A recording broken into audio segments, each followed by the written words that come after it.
Did you know you can make a scientific argument that having dandruff can both help your hair loss and hurt your hair loss? It depends entirely on which mechanism you choose to focus on. One argument says dandruff blocks your hair growth. The other says it might actually help treatments work better. Both have compelling evidence. So which one is true? And what should you do if you have dandruff and hair loss at the same time? I am Dr. Elsie Khalifa. Today, we are diving into the real clinical literature. We will explore both sides of this argument. And I will tell you exactly what to do to maximize your treatment outcomes. Dandruff is incredibly common. If you have ever noticed tiny white flakes on your hair, your pillowcase, or your dark shirt after a long day, you have experienced it. You are not alone. At a visual level, about 5% of adults have seborrheic dermatitis, the redness, itching, and scaling we can see with our own eyes.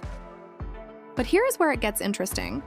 If you zoom in with a microscope on people with androgenic alopecia, the most common form of hair loss, up to 60% of them have subclinical markers of dandruff.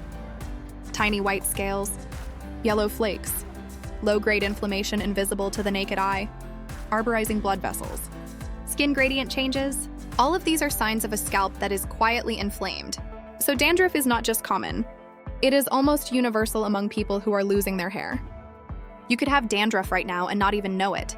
Why does this matter? Because clinical studies on FDA-approved hair loss medications like minoxidil and finasteride actually excluded people with seborrheic dermatitis, eczema, or psoriasis. The response rates we quote, 80 to 90% for finasteride, come from a perfectly clean scalp population. But most people using these treatments do not have perfectly clean scalps. Most people have some degree of dandruff, whether they see it or not. This means the research we rely on might not actually apply to you. The drugs work great in clinical trials, but clinical trials selected out the very people who look like you. So we have to ask the real question: does dandruff make your hair loss worse? And does it ruin your ability to respond to treatment? Let me walk you through the arguments. First, the case for dandruff hurting your hair loss. Dandruff is skin flaking caused by inflammation in the outermost layer of your skin, the stratum corneum. This layer is your skin's gatekeeper. It determines what can get into your skin and what cannot. When you have minor flakes, you are probably fine. The topicals you apply can still reach your scalp. But when you have major flakes, those flakes create a physical barrier. Imagine trying to water a plant with a thick layer of plastic wrap over the soil. The water just sits on top. It never reaches the roots. The same thing happens with your scalp. Your topical minoxidil or finasteride gets trapped in the flakes. It cannot reach your actual scalp skin. If it cannot reach the skin, it cannot reach the hair follicles. And if it cannot reach the follicles, it cannot work. So moderate to severe dandruff can literally block your treatments from doing their job. That is argument number one. Now the case for dandruff helping your hair loss. This sounds crazy, but stay with me. When you have dandruff, the increased cell turnover and chronic inflammation actually damage your skin barrier. Your stratum corneum becomes leaky. It loses its gatekeeping ability. That damage can increase skin permeability significantly. Bigger molecules that normally cannot get through can now penetrate much more easily. For example, dutasteride has a molecular weight of 528 Daltons. The famous 500 Dalton rule says that drugs heavier than 500 Daltons struggle to penetrate normal skin. But in dandruff-affected skin, that rule goes out the window. The damaged barrier lets bigger molecules pass. So ironically, dandruff could help your topicals absorb more deeply and reach your follicles more effectively than they would on healthy skin. That is argument number two. But there is a catch. A big one. If more drug gets through your skin, more drug also enters your bloodstream. That increases your risk of systemic side effects. People use topicals specifically to avoid systemic drugs. They do not want the sexual side effects of oral finasteride. They do not want the blood pressure changes of oral minoxidil. They choose topicals for safety and localization. But if dandruff makes your skin more permeable, you might be getting systemic exposure anyway. So dandruff might help your hair grow. Or it might increase your risk of side effects. Or both. You see the problem now. We have multiple arguments going in multiple directions. Dandruff might hurt your response. It might help your response. It might increase side effects. So what is the truth? Let us go to the clinical evidence. In the early 1990s, a respected hair loss researcher named Dr. Whiting did a landmark study. He took scalp biopsies from people using topical minoxidil. He looked for markers of inflammation under the microscope. Then he compared those findings to how well the patients responded to treatment. The results were clear and consistent. People with scalp inflammation, even mild subclinical inflammation that they could not see or feel, had significantly lower response rates to minoxidil than people with no inflammation at all. Their hair did not grow as well. Their shedding did not stop as quickly. Their results were objectively worse. Dr. Whiting's conclusion was simple and powerful.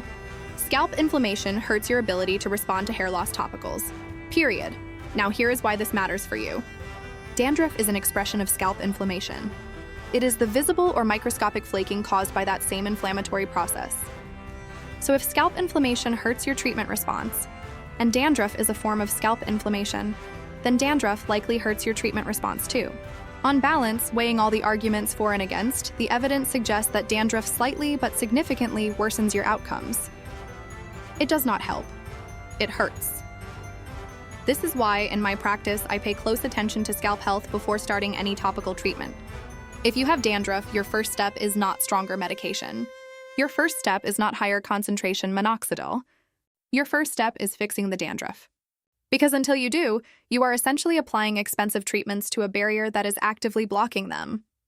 You are watering a plant with plastic wrap over the soil and wondering why nothing grows. Now let me be clear about severity. Dandruff is not a binary condition. You do not either have it or not have it. It exists on a gradient. At one end, you have barely noticeable flakes that require a microscope to see. At the other end, you have thick, greasy, yellow scales covering large areas of your scalp. Where you fall on this gradient matters enormously. Minor dandruff, the subclinical kind that 60% of people with hair loss have, is not causing massive hair loss. It is just quietly blunting your response to treatment. But severe, prolonged, consistent dandruff absolutely can cause hair loss on its own. The inflammation around your hair follicles becomes so intense that hairs start shedding prematurely. This is called telogen effluvium.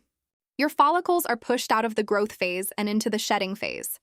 You see more hair in your brush, more hair in your shower drain, more hair on your pillow. And if you have underlying androgenic alopecia, that shed can accelerate your balding. Faster hair cycling leads to more opportunities for miniaturization. Each new hair cycle produces a slightly thinner hair than the one before. So the more you shed, the thinner your hair becomes over time. Severe dandruff does not just block your treatments. It actively feeds the hair loss process. So the big picture is this. Minor dandruff is a minor problem. It blunts your response to topicals, but it does not cause dramatic shedding. Severe dandruff is a major problem. It blunts your response, causes its own shedding, and accelerates androgenetic alopecia. If you fall into the severe category, you need to act now. The good news is that dandruff is almost always fixable.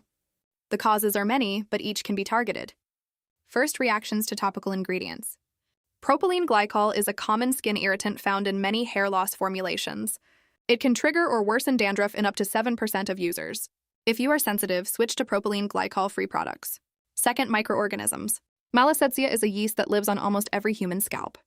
In some people, it overgrows and triggers inflammation. Ketoconazole shampoo is highly effective at controlling malassezia. Use it correctly. Leave it on for 6 to 8 minutes before rinsing. Do this twice a week for maintenance. Third, excessive sebum production. High androgen activity in your scalp enlarges your sebaceous glands and increases oil production.